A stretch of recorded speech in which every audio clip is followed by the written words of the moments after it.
আসসালামু আলাইকুম। আমি রাজধারপুর মাধ্যমিক বিদ্যালয় থেকে রাজবাড়ী জেলার পক্ষ থেকে আমি এখানে যে একটি প্রজেক্ট উপস্থাপন করছি।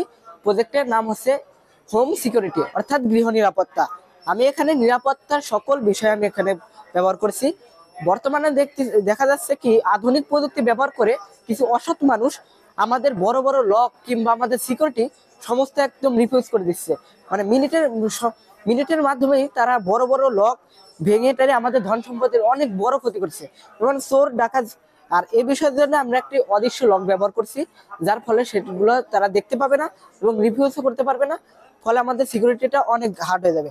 যেখানে আমরা দেখতে পাচ্ছি আমাদের বাড়ির চারপাশে আমি তিনটি আয়নার মাধ্যমে একটি লেজার সিকিউরিটি ব্যবহার করছি, যা অদৃশ্যমান থাকবে। আর যখন একটি চোর এইখান থেকে যাইতে যাবে তখনই অ্যালার্ম বাজবে। যখনই কোন চোর গেট দিয়ে ক্লোজ করবে তখনই এই অ্যালার্মটা বাজবে। আমরা যখন যত অ্যাডভান্স হচ্ছি, পাশাপাশি দেখা যাচ্ছে চোরা আরো অ্যাডভান্স হচ্ছে। চোর যখন চোর যখন যদি এই গেটটা ক্লোজ করবে, ক্লোজ করে অ্যালার্ম বাজবে। কিন্তু দেখা গেছে কি অনেক সময় চোরা তারা হেলিকপ্টার থেকে উপর থেকে আসলো, উপর থেকে আসার সময় এমন একটা সময় দেখা গেছে কি যে ভিতরে ঢুকে আবার এইটা ক্রস করে ফেলছে, আবার তখন অ্যালার্ম পাচ্ছি না, তখন সে বড় ই করে দিতে পারলো। কিন্তু সেখানে আমি একটা সেন্সর ব্যবহার করছি, সে পের মোশন সেন্সর, যা 180 ডিগ্রি অ্যাঙ্গেলে যে কোনো জায়গা থেকে একটা মানুষকে ডিটেক্ট করবে।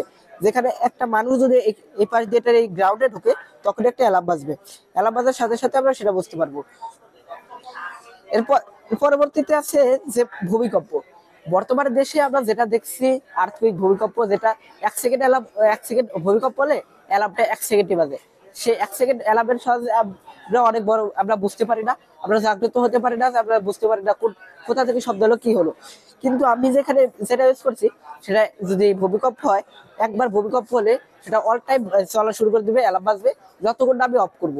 আর পাশাপাশি দেখা গেছে কি একটা গেট ভূমিকম্প হলে একটা গেট লক, আমাদের তো সাধারণত গেট লক থাকে, কিন্তু ভূমিকম্পের সময় দেখা গেছে যে গেট লক থাকার কারণে আমরা অতি দ্রুত বের না হতে না পেরে অনেক বড় দুর্ঘটনা ঘটে গেছে।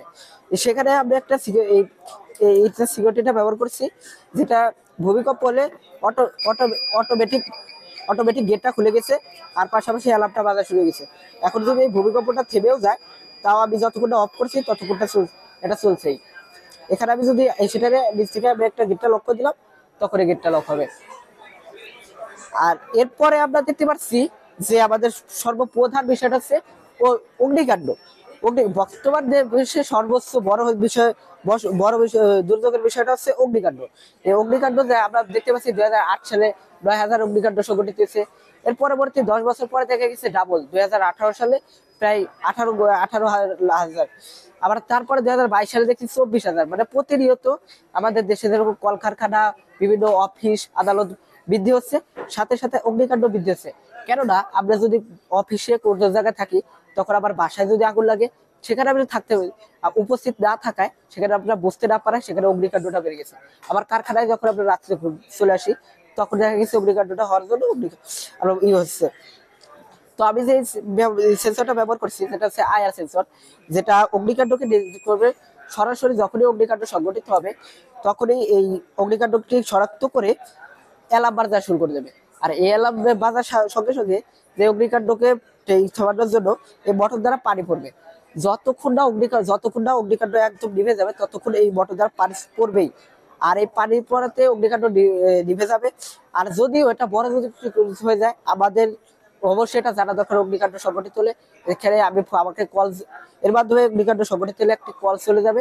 আর এই কলের মাধ্যমে আমি জানতে পারবো, কিংবা কিংবা যে এখানে ফায়ার সার্ভিসের নাম্বার দিলে ফায়ার সার্ভিসরাও তারা ইনফর্ম পেয়ে যাবে সঙ্গে সঙ্গে। আমরা বিষয়টা দেখাচ্ছি। এখানে দেখতে পাচ্ছেন অগ্নিকাণ্ড সংঘটিত সাথে সাথে পানি পড়ছে, অ্যালার্ম বাজছে, আর একটা মোবাইলে একটা কল চলে গেছে। এরপরে বিষয় হচ্ছে আমাদের যে অগ্নিকাণ্ড সংঘটিত হয়েছে পানির জন্য। এরপরে দেখা গেছে যে এটা আরো বিস্ফোরণ যেটা হলে সেটা তো আমরা শনাক্ত করতে পারি না। বিস্ফোরণ হওয়ার কারণটা হচ্ছে গ্যাস লিক করার মাধ্যমে। গ্যাস লিক হলে অনেক সময় দেখেছি যে সারাদিন গ্যাস লিক হয়েছে, পরে আমি গ্যাস লাইটটা চালাইছি, লাইটারটা অন করার সঙ্গে সঙ্গে এটা বিস্ফোরণের পরিণত হয়ে গেছে। সে কার্যকরে এখানে একটা আমি MP2 গ্যাস সেন্সর ব্যবহার করছি। এটার ফলে গ্যাস লিক করলে অ্যালার্ম বাজবে, পাশাপাশি ফ্যানটা চলবে, যাতে আমরা বড় ধরনের বিস্ফোরণ থেকে বেঁচে যাব। এরপরে আমরা দেখতে পাচ্ছি আমি একটা কার ব্রেক ব্যবহার করছি। এটা একটা কার। আমরা দেখা গেছে আমাদের অ্যাক্সিডেন্ট হওয়ার প্রধান কারণ হচ্ছে আমরা যখন অন্য মানুষ হয়ে যাই, অন্যদিকে খেয়াল করে হুট করে সামনে কিছু চলে আসে, ফলে আমাদের অ্যাক্সিডেন্টটা সংঘটিত হয়ে যায়। আর এর বিরুদ্ধে কাজ করার জন্য আমরা যে একটা কাটা চলছে, এই কাটা চলার সময় আমরা দেখতেছি এটা চলতেছে, কিন্তু আমার কাছে যদি হুট করে সামনে যদি কিছু চলে আসে, আমি অন্য মানুষকে অ্যাক্সিডেন্ট হয়ে যাবে। এই বিষয়ে আমি একটা সেন্সর ব্যবহার করছি, হুট করে সামনে আসলে পারে অটোমেটিক গাড়িটা ব্রেক করে যাবে। আর এই ব্রেক করার মাধ্যমে আমরাও এই অ্যাক্সিডেন্ট থেকে বেঁচে যাবো। এখানে আমরা দেখতে পাচ্ছি একটা বস্তু সামনে আসে, অটোমেটিক গাড়িটা ব্রেক করছে। ধন্যবাদ। আসসালামু আলাইকুম।